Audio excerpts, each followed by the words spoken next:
What up, everybody? It's your man JFilt. I may have come across the best drum rompler I've ever seen. Please don't take my word for it. Just watch. This thing is a drum rompler on steroids. Let's get into it.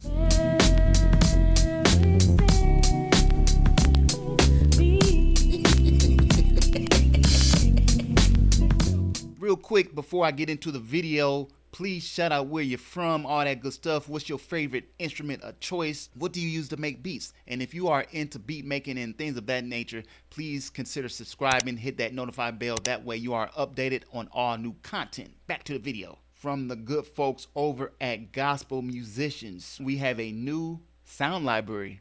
It's called Splat-to-Clat, and it's not only a sound library, man. There's so much more, especially if you are into drum designing.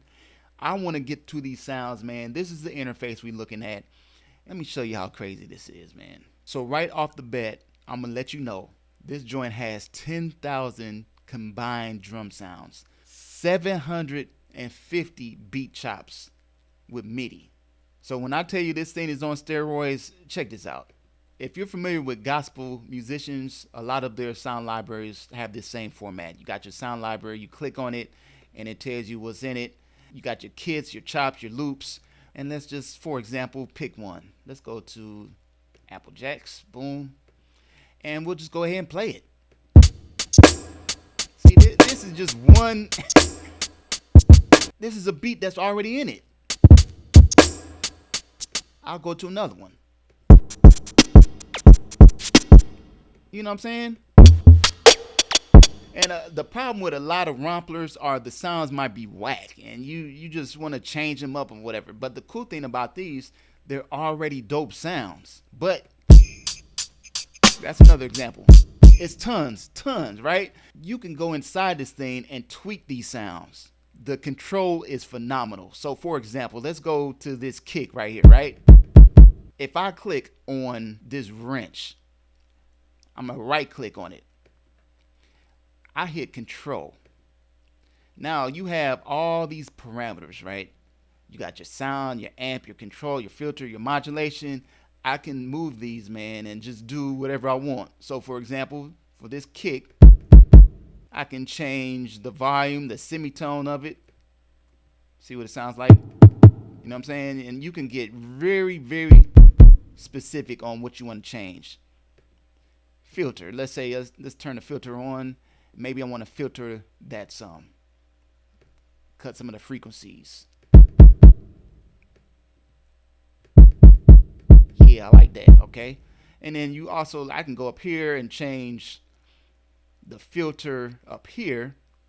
You have all these shelves and different options. It's do you get the drift, man? That's just one example, man.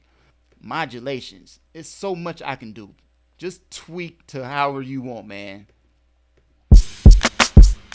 Notice you have the BPMs labeled, and it will match whatever your DAW is. So my DAW is set to 88 BPM right now, so it automatically matches it. And you can see how many bars each loop is and what the position is. All right.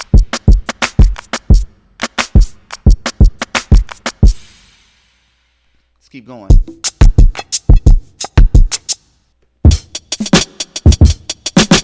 Okay.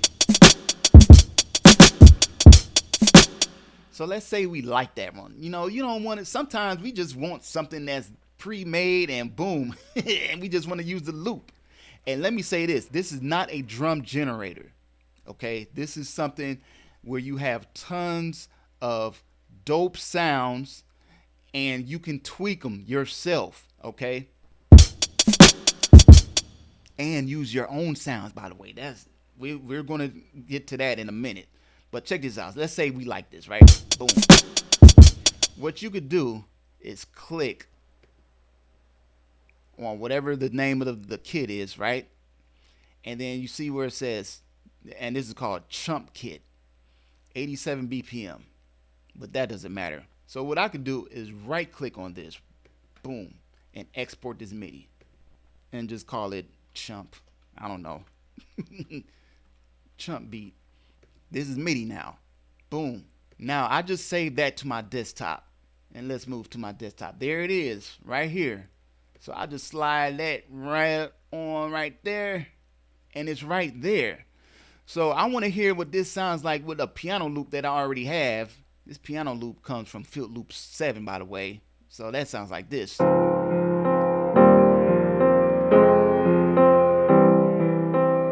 Right? So that's just a 4-bar loop. Boom. The MIDI is now in here. So what I could do is, let me turn off something, because I got to show y'all something very, very important. I can go to this settings, this wrench right here, and go to settings and turn off the DAW transport sync.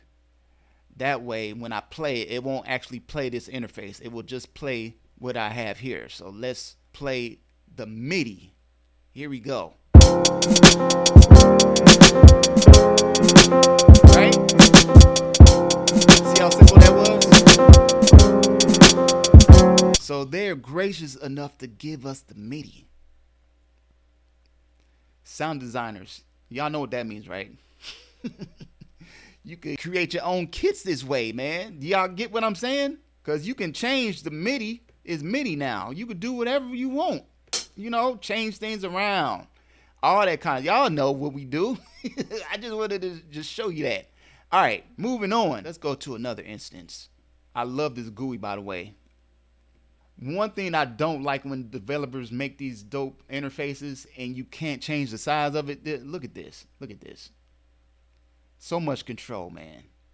That needs to be mandatory for you new sound developers, man. And for you veteran sound developers, y'all need to get on that, man. Be able to do this. You have MIDI control. Okay, look at this. I'm on my SP right now. So you don't have to use your mouse. For those who hate using the mouse, you don't want to click everything. You want to use your actual hardware. So you can do that. Right? Boom. And how you do that, let's add a new sound to this, right? You see this pad right here is empty. I can just add another sound to this. So I right click on it, and let's say I want to add maybe a hi-hat. Boom, that's cool. Put that there. And now what I want to do is right click on this pad, right? And it's flashing. So now what I'm going to do is click on one of my pads on my SP. Bam. So now I can actually play on my SP or whatever drum pad machine you have. And maybe you play on a keyboard. You can do the same thing, right? And then I can record that MIDI. So let's go ahead and do that right now. Show y'all what I'm talking about. 2, 3.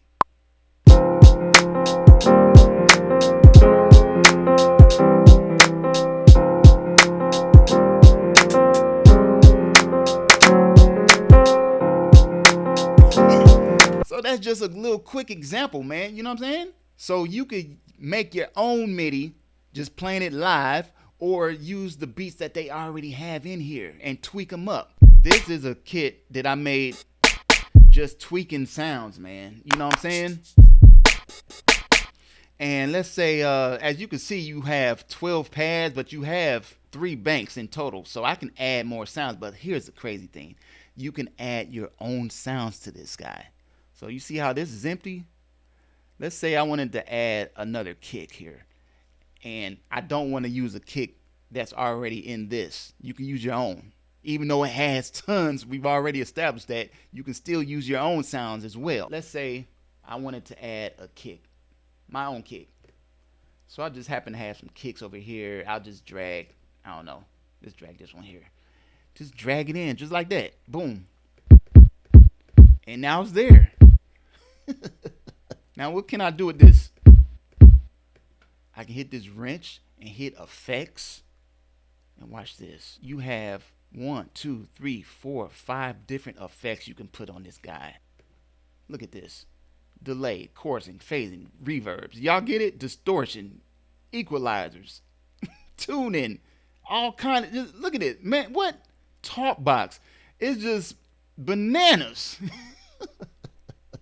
I could throw that on here, boom, and just create your own custom sounds with ease and do what you do. Then you have a global and a master. The possibilities of sound design is incredible. So guys, this is just the tip of the iceberg, man. Just a little sneak peek. You got to see the exclusive here. It's your man JFilt. This is good for Windows and Mac and iOS users. So if you have an iPad, you'll be good to go. For more information, check out the link down below. So if you like this video, please hit that thumbs up button. More videos on the way. Check out all the links down below. I will see you guys on the next one. I'm sending peace and positive energy.